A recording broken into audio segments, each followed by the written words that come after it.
Welcome to this very special edition of the KAJ Masterclass Live, the show which ensures that you profit from your time spent here with experts, either through their industry insights, information, or simply learning from them. And today we have Cara Tuttle. She is a speaker, author, consultant, and an activist educator with over 15 years experience working in higher education on gender equity, sexual harassment and assault prevention, and assertiveness. Welcome to the show, Cara. Hello. Thank you so much for having me. You are welcome to the show. You are welcome to India in this online form. And I'm sure not just in India, but a lot of people across the globe will benefit from what we are talking about. We'll be talking about women empowerment, assertiveness, and boundary setting, especially assertiveness. Cara, I want to understand, in the backdrop of you are the author of Drowning in Timidity, Women, Politeness, and the Power of Assertive Living. In that backdrop, I want to understand why do you talk about timidity, women, and the power of assertive living in today's time when women are getting more into the workforce, getting more into decision making positions, and they have a lot of say in today's time, either in politics, in corporate, in every walk of life. I want to understand in all that background. Thank you. There's a lot of progress, right? So we've had decades or centuries of women's activism. And so we're seeing more equality, we're seeing more equity across the board in a lot of areas. And I'm very excited about that, right? And it's not to say that that progress isn't happening, because it is, and it's been fought for. So that's great, and that's encouraging. But I talk about politeness and assertiveness a lot because we keep finding pockets, in both personal and professional lives of women where they're not having an egalitarian experience, or they're encountering obstacles or bias, both in the workplace and sometimes in their personal relationships, and they want to know how to navigate that. But it's a delicate balance, right? Because of course, there are cultural differences worldwide in what's considered acceptable. And women in general are often raised or socialized to be polite, which is why that's in the title, right? And I'm pro politeness. I want us to be kind to each other. I believe in compassion and empathy and caretaking, but not at the expense of women's needs being met and women attaining equality where they have a right to be. Absolutely. So, what is assertiveness? How do you tell women who are from different cultural backgrounds? In one culture, it might be, even a bit of asking about something can be considered not assertive but aggressive. So, how do you, in a general way, especially if you are, trying to reach American women, there they may understand. But in a general sense, if you can give what is aggressive, being assertive about, how can people be politely aggressive in wherever they are, so that they get what they want and everyone else also do not have a problem. Right. So this conversation is easy to have with Western women or women, from the United States and Canada. I did a talk for some women in Australia. That is a bit of a different conversation, right? Because there's a lot of entitlement to be there, right, in the office and to be heard. So those conversations are different. I mean, that's a really great point. Those conversations are different because sometimes the anger and frustration at still encountering discrimination is getting in their way of being effective because they are being aggressive.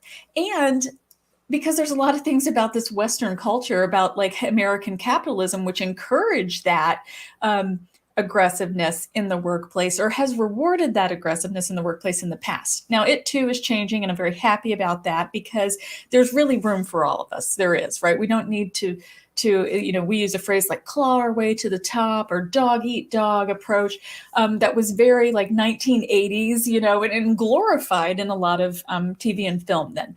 But when I talk to, I gave a talk a few weeks ago to women who are in Korea, you have to consider those differences if we want people to be effective, which is the point, right? So they pointed out, and I think this could be similar, that there was real concern about approaching a supervisor or approaching a supervisor who both in hierarchy is above them or has authority over them in the workplace and tended to be an elder to them, right? So respect of role and respect of age in that culture is crucially important. And so you can absolutely consider things like that. So it's not a one size fits all, prescription or path. You will do a lot of preparation thinking about the person that you're asking to change or to give you a raise and that's what I think I do differently in my book, because I've read so many and they were talking about internal motivation and getting over your shyness. And it's a lot of focused on the self. And there's a lot of work to be done there for sure. But what we're actually trying to do is persuade someone to see things our way or to value us and give us a raise or give us a promotion or give us an opportunity to do something that maybe they haven't yet. And so we've got to spend that time too, thinking about how to really craft our message for the person across the table, right? And that can be, that can be our romantic partner, but that also can be colleagues, in the workplace. And so that's where it's if we're going to be effective, it's crucial to make those cultural considerations. So assertiveness, to kind of define it, is really about showing up, being authentic, speaking clearly and directly, and advocating for your wants and needs while respecting the wants and needs of others. And there are different ways to do that, right? So we can adopt it, to women in India as needed, right? So that we're not being disrespectful. If we were disrespectful, or just coming on too strong or really violating norms, you're not going to be effective, right? And so we've got to make those considerations for what kind of progress, communication styles, social norms, physical space, like all of those things that vary from culture to culture. Right, Cara, right. So I want to understand, what are the barriers for women to find their rightful place, for that is not letting them be assertive. You talked about Korea. If I understand, they had a women prime minister not too long back. You talk about India, we had a women prime minister long back. And even in Bangladesh, you had a women prime minister. It's a sitting women prime minister there. In Pakistan, you had women prime minister there. Why is it that the so-called conservative places have women who have women prime minister and they are able to project their views very forcefully and even let men agree in a very, very strong conservative societies? What is it that women in Australia, in the US, in New Zealand had a women prime minister, are not all US almost had one president but could not. So what are the barriers there when already it is such an open society? I want to understand in that context the barriers, so that if is it only in politics that barriers can be broken? Why not then in corporate life? What are these barriers in your understanding that need to be addressed, which have been addressed? Even in India, there are so many places where we have got women CEOs. I want to understand, get your thoughts in that backdrop. Yes, I love this question. And you make a great point that I sometimes have to nudge my American counterparts to understand, is that we're not the leader in gender equity on all the categories worldwide. Not even close. Okay. And the part of like American exceptionalism and part of, really what we're taught in schools is that we are the leader and that we're the best in everything. And I'm glad people have pride in where they're from, but it needs to be based on factual information. And so there are a lot of things where we are behind in terms of the number of women in an industry or the salaries of women in those industries. So sometimes yes, they might work in hospitals, for example, but in many, many nursing roles, in caseworker roles and administrative roles. And even when women are surgeons, they're not getting paid the same as their male counterparts, right? So what's happening there? So there's a lot of acceptance, in the United States for women's equality, for women to be in public spaces, for women to pursue different careers. If I wanted to go into construction, I would have I would be able to go do that if I wanted to, right? I would be able to pursue that. And so we don't have those early barriers in place so much anymore. But what is really getting in the way, I mean, you mentioned our presidential elections, and it was a real challenge to get a woman candidate that far, because there is a lot of acceptable sexism within our culture that remains. And so the idea for, I think, the American man, quite frankly, is that women do get to be lots of places, and they will work with lots of places, but how we perceive a world leader still seems to be very shaped by our own military history. And that makes a lot of sense, because that's how we're taught history, and the images of male leadership that were given from childhood on are how we define courage and bravery. And so that hasn't created space for different manifestations of leadership to make it to the finish line. I think in recent elections, we've seen really a lot of racism and sexism come to the surface in the United States. And it surprised some people who really thought that we had progressed beyond that. But then it's been stoked and encouraged in the past, oh my goodness, probably 5 to 8 years in particular, and we realize how much work is left to do, right? So it's really revealing the amount of acceptable sexism that women continue to face, really at the top levels of almost every profession. There are some, like teaching, nursing, childcare, elder care, that are considered women's work. And so absolutely, you see women at the very top of those fields leading companies about those things. Those are conversations where people are used to women, because of their supposed caring nature, be leaders. But the few women that we do have, running Fortune 500 companies, they don't last very long, right? Probably because they're in a very hostile environment. So even though they can make it through, and some of those world leaders too, the exception still proves the rule, right? So yes, some women have led countries who still don't have proportional representation, though, of women in their political bodies, right? I mean, we've had some really savvy women. If you think of Madeleine Albright, for example, and I understand people feel different ways about Madeleine Albright, but very savvy, very intentional, diplomatic approach, sending messages with her brooches, with her body language, really a calm demeanor that's crucial to that role in many settings. And you can see through her life how she was able to weave in and out of different, countries, institutions, meetings, and still be very effective. So there are models like that, but there aren't a lot of them. Right.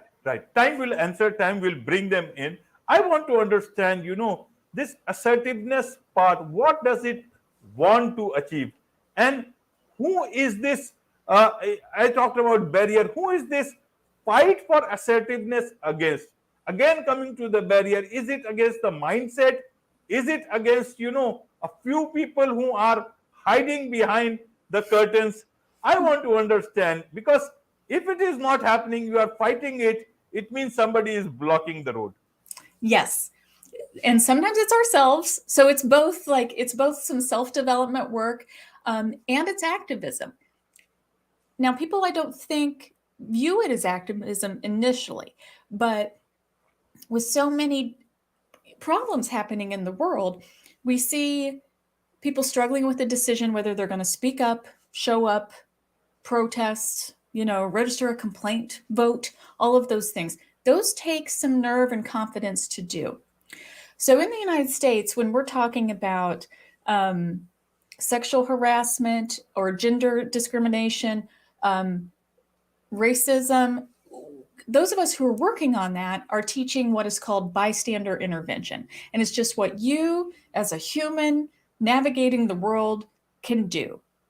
But we have a lot of human nature, a lot of ways we're raised to be respectful, to mind our own business, to not get involved in other people's situations. So we're kind of taught to see something happen, but not get involved. And that's what we're trying to change, so that we can do these really small, hopefully not disruptive interventions as the little things are happening, so that we don't get into a situation where there's more violence or more aggression or more harm happening. And that is teaching people how to recognize the opportunities for assertiveness, and ways to engage in it in small, doable ways where they feel confident. Because a lot of times people think they have to go out and be bold and be loud and take up space, and kind of trample the rights of others in the room. And so this is really about teaching humans, just women in particular, but really everyone can benefit, the ways to start to get out there, so that when it is really important, whether it's an important meeting or it's protecting your family, that you can quickly summon that nerve to do so. Now, there will be resistance.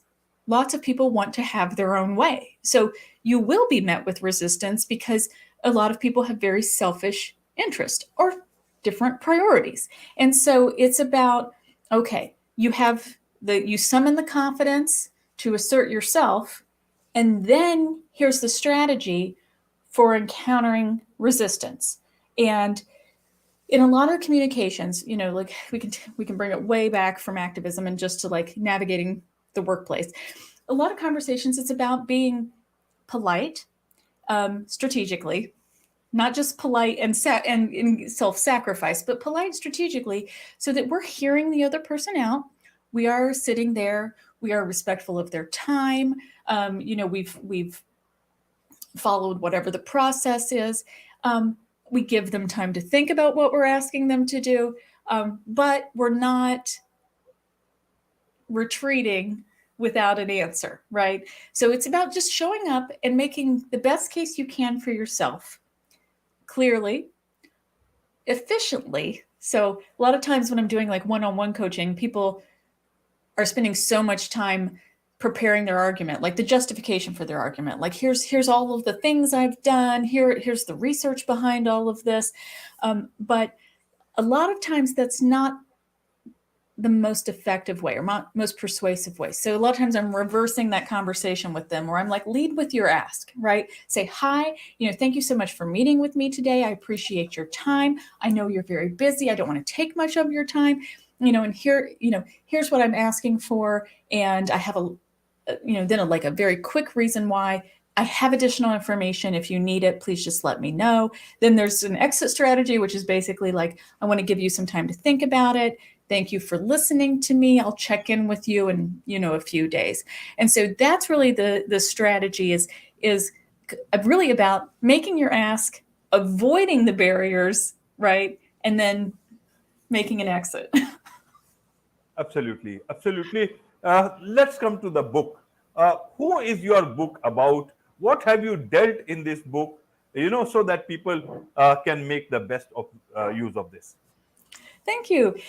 So during the pandemic, really the early parts of the COVID pandemic, when we shut down a school where I work, because I work at a college here in the United States, I really didn't know what to do with myself because it was like I was used to going out and being busy and going to meetings and doing a lot of things before I came home, at the end of the day. And so I'm one of the people who had the opportunity where it's like, okay, you're living differently. What are you going to do? And I interacted with a woman on LinkedIn who had said, she was like, Cara, I saw you speak a few years ago, and why haven't you written a book? And I was like, oh, I was like, oh, I don't know. I don't really view myself as a writer first. I'm a practitioner. I like meetings. I like the influencing people on a quick basis. And her name was Linda, and she was really good encouragement for me. And so she was like, no, you can do it. You were obviously a good student. You got writing in you. And I was like, okay, I'll think about it. And then I had to figure out how to do it. But she was talking to me about, what do people come to you for? Not like, what's your current job, not your educational, your titles, but why, like when someone's like, hey, can I talk to you? And they're seeking you out, what are they coming to you for? And I said, well, really, it's a lot of younger women, whether it's our college students or the younger women in my workplace. They've seen the ways in which I use assertiveness effectively, and they want a conversation about that. It can be, I want to ask for a raise, I want to negotiate my salary, or it can be like, I'm having this interpersonal conflict, I don't know how to resolve it. And I do spend a lot of time doing that kind of mentoring, not officially in my role, but unofficially providing that kind of support and coaching for women. And she's like, there's your book. And I was like, okay, you're right. And she's like, so instead of having these conversations over and over, let's create a guide for people, like, of the advice that you find yourself giving. So the book is a lot about my own journey, because I used to be very shy and like a good student and very quiet, but had to, to get the life I wanted, I had to figure out how to put myself in there and engage. So I share what's worked for me. And I did a lot of research during the pandemic. So I read hundreds of books on assertiveness, and really was thinking about the history of assertiveness training, which is tied to the women's rights movement that really took off in the United States, took off in the 1970s. So we had a phase of assertiveness training rising to popularity in the 1970s. That kind of died down a little bit. Then in the early 1990s, which really it's connected to our Supreme Court nominations, where Clarence Thomas was being nominated, and Anita Hill, a then law professor, but she had worked with him at our Equal Rights Commission in the United States, brought a complaint against him and testified before Congress. So that really divided the nation in how they were thinking about sexual harassment in the workplace. And that really fueled a lot of equity work within corporate America to address gender inequity. And so we saw another surge in assertiveness training. And again, then it kind of went out of popularity. And as you mentioned at the beginning, so much equality had been attained that a lot of people were like, we don't need this anymore. And I think, this I haven't studied, but I think, because we were talking about it, if you think of Hillary Clinton running for president, if you think of Kamala Harris being selected, Sarah Palin being a candidate along with, that slate, we saw more women broadcast into our living rooms, running for the top leadership positions in the U.S. Right. And that brought this to the forefront again.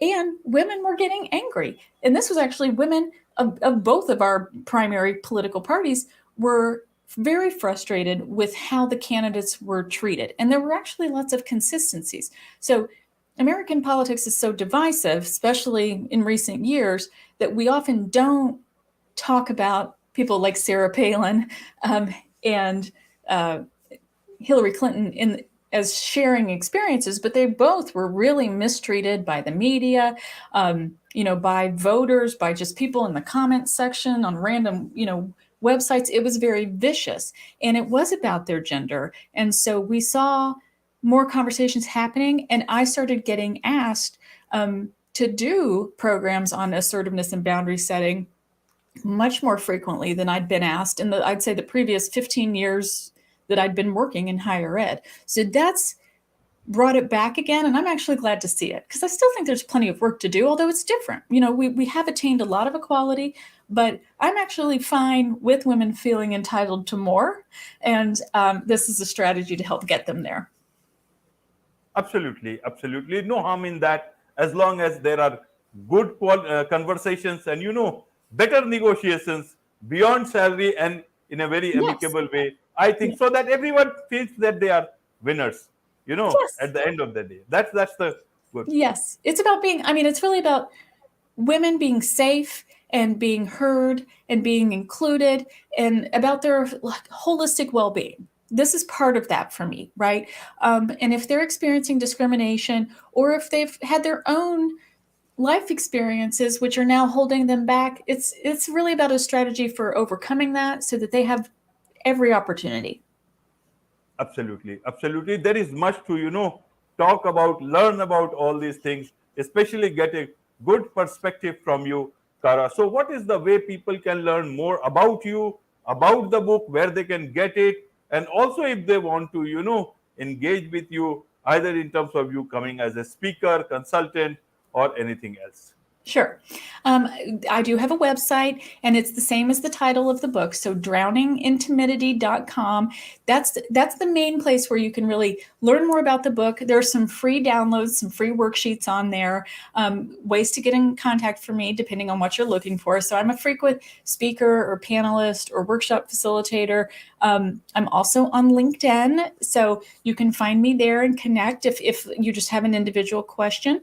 I'm on Instagram, so if you type into the search Cara Tuttle Drowning in Timidity, it should really come up, and I should be easy to find. But thank you for the opportunity. I'm passionate about this, so please don't hesitate to reach out. Absolutely. With this, it's a wrap on this very special edition of the KAJ Masterclass Live. Thank you so much indeed for joining us.